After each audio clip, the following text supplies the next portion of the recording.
বহুদিন আগের কথা। এই বিক্রমপুর গ্রাম একটি প্রাকৃতিক সম্পদে পরিপূর্ণ গ্রাম। এই গ্রামের মানুষও অনেক ভালো। এই গ্রামের মানুষ একে অপরকে নানাভাবে সাহায্য করে থাকে এবং এই গ্রামের মানুষ শুধু গল্প আর গল্পই বুঝে। রাস্তাঘাটে, দোকানে, এখানে সেখানে তারা শুধু গল্প করে। তাদের যেন গল্প না করলে দিন আর যায় না। তেমনি গ্রামের দোকানে দুজন ছেলে গল্প করছে। কিন্তু এই গ্রামে থাকে একটা খারাপ লোক। গ্রামের মানুষ তাকে দেখে অনেক ভয় করে, কারণ হচ্ছে সে একজন পিশাচ সিদ্ধতান্ত্রিক। সে নানা ধরনের কার্যত করে থাকে এবং মানুষকে প্রাণও মেরে ফেলে। এই গ্রামে একটি জঙ্গল রয়েছে, যেখানে মানুষ রাতের বেলা তো দূরে থাক, দিনের বেলা যেতেও ভয় করে, কারণ সেখানে দিনের সূর্যের আলো পৌঁছায় না, ঘুটঘুটে অন্ধকার হয়ে থাকে। আর এই জঙ্গলের ভেতরে রয়েছে সেই অব্যবহৃত কবরস্থান। এই কবরস্থানে আর মানুষকে দাফন করানো হয় না, কারণ এখানে রাতের বেলায় অনেক ভয়ের শব্দ গ্রামের মানুষ শুনতে পেয়েছে। তো একদিন এই গ্রামের দুই বগাটে ছেলে, রাহুল আর বিজয়, তারা দুজনে বলে যে আজ রাতে আমরা দুজনে সে কবরস্থানের কাছে যাব এবং গিয়ে দেখব যে আসলে সেখানে কি হয়। পরিকল্পনা করা হয়ে গেল এবং কথার মতো তারা দুজন রাত হলেই সে কবরস্থানের উদ্দেশ্যে রওনা দেয়। রাস্তা দিয়ে যাওয়ার সময় শুধু ঝিঝি পোকার শব্দ আর কুকুর বিড়ালের শব্দ শোনা যাচ্ছে। ভয়ে তাদের প্রাণ শুকিয়ে যায়। অবশেষে তারা দুজন সেই কবরস্থানের কাছে চলে এলো এবং তারা একে অপরকে জিজ্ঞাসা করে যে, আরে ভাই বিজয়, কথা মতো তো আমরা এখানে চলে এলাম। চ, ভেতরে যাই, গিয়ে দেখি কি হচ্ছে। ভাই, আমার তো অনেক ভয় করছে। যদি ভেতরে গিয়ে কোনো সমস্যা হয় তাহলে কি করব? আরে ভাই, কোনো সমস্যা হবে না, চ ভেতরে চ। রাহুল আর বিজয় সেই কবরস্থানের ভেতরে প্রবেশ করে আর তারা দুজন দেখে যে সেই তান্ত্রিক কিছু একটা বলছে। হঠাৎ করে সেখানে একটা শয়তানরূপী অবয়ব হাজির হলো। তার চেহারাটা অনেক কুৎসিত এবং অনেক ভয়ানক ছিল। তা দেখে রাহুল আর বিজয় অনেক ভয় পায়। এমনই ভয় পায় যে তারা তাদের হার্টবিটের শব্দ নিজেরাই শুনতে পাচ্ছে। তারা দুজনে চেঁচিয়ে ওঠার আগেই সেই অবয়ব তাদেরকে দেখে ফেলে। রাহুল আর বিজয় সেখানে আর থাকতে পারে না। তারা নিজের সর্বোচ্চ শক্তি দিয়ে সেখান থেকে পালিয়ে আসে। পালাতে পালাতে তারা গ্রামে প্রবেশ করে। তারা দুজন অনেক ভয়ের সাথে হাঁপিয়েও যায়। কিছুক্ষণ পর বিজয় রাগান্বিত স্বরে বলে ওঠে, আরে ভাই, তোর জন্য আজকে এই ভয়ের সম্মুখীন হতে হলো। তোকে তো আগেই বলেছিলাম যে সেখানে যাব না কো। আরে ভাই, তুই তো অনেক ভীতু দেখছি। দেখিস, কোনো সমস্যা হবে না, এসব ভুলে যা, ওগুলো হচ্ছে ভ্রম। তা শুনে বিজয় বলে ওঠে, আচ্ছা, আগে বাড়িতে চ। তারা দুজনেই নিজ নিজ বাড়িতে যায়। রাহুল তার বাড়িতে গিয়ে ঘুমিয়ে পড়ে। অনেকক্ষণ জেগে থাকার পর অবশেষে রাহুলের ঘুমটা আসে, কিন্তু ভাগ্য তার সাথে দিল না। রাহুলের আর ঘুমানো হলো না। কারণ হচ্ছে সেই পিশাচরূপী অবয়ব তার ঘুমের মধ্যে এসে বলে, তোদের সময় শেষ হয়ে এসেছে। তোরা মরবি, মরবি তোরা, অতি শীঘ্রই তোরা মরবি। তা শুনে রাহুল বিছানা থেকে হুট করে উঠে বসে। তার পুরো শরীর একদম ঘেমে একাকার। সে এটা দেখে অনেক ভয় পেয়ে যায়।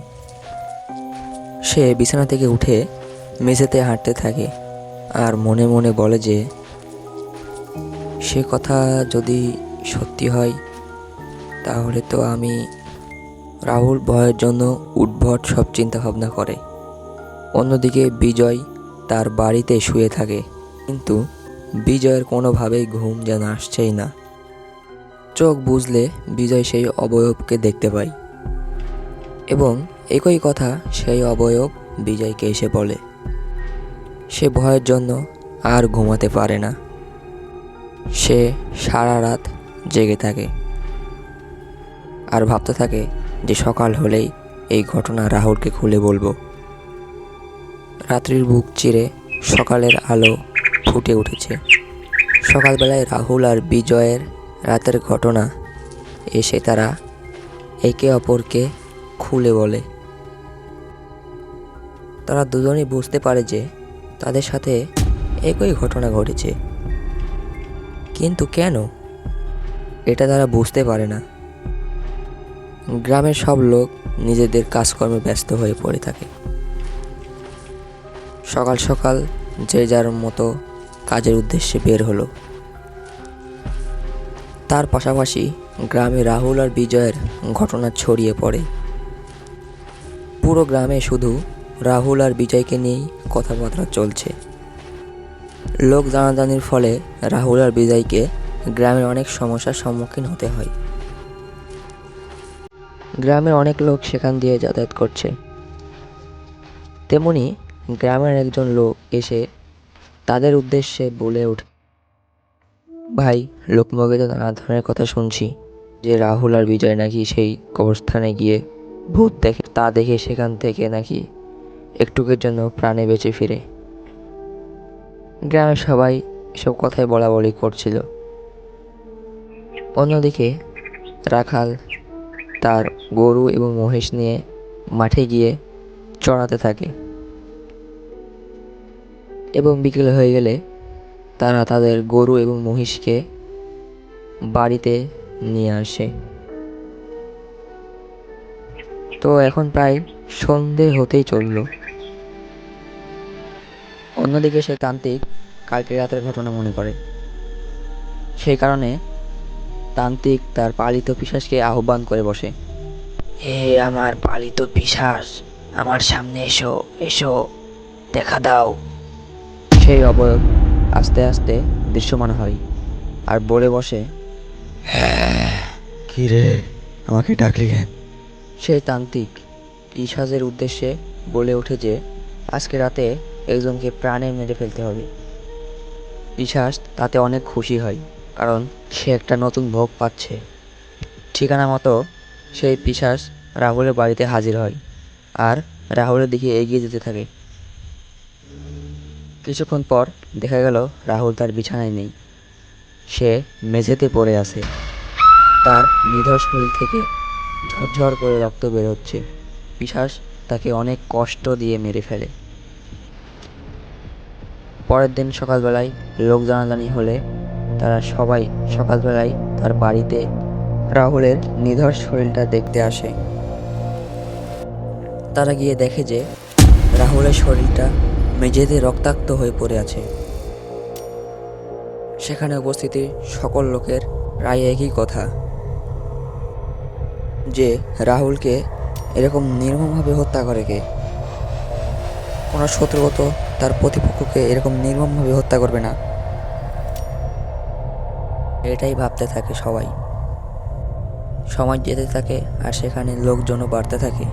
কিন্তু এর পাশাপাশি এবার বিজয়ও উপস্থিত হলো এবং তা দেখে বিজয় প্রচণ্ড ভয় পেয়ে যায় রাহুলের এই নিথর শরীরটা দেখে।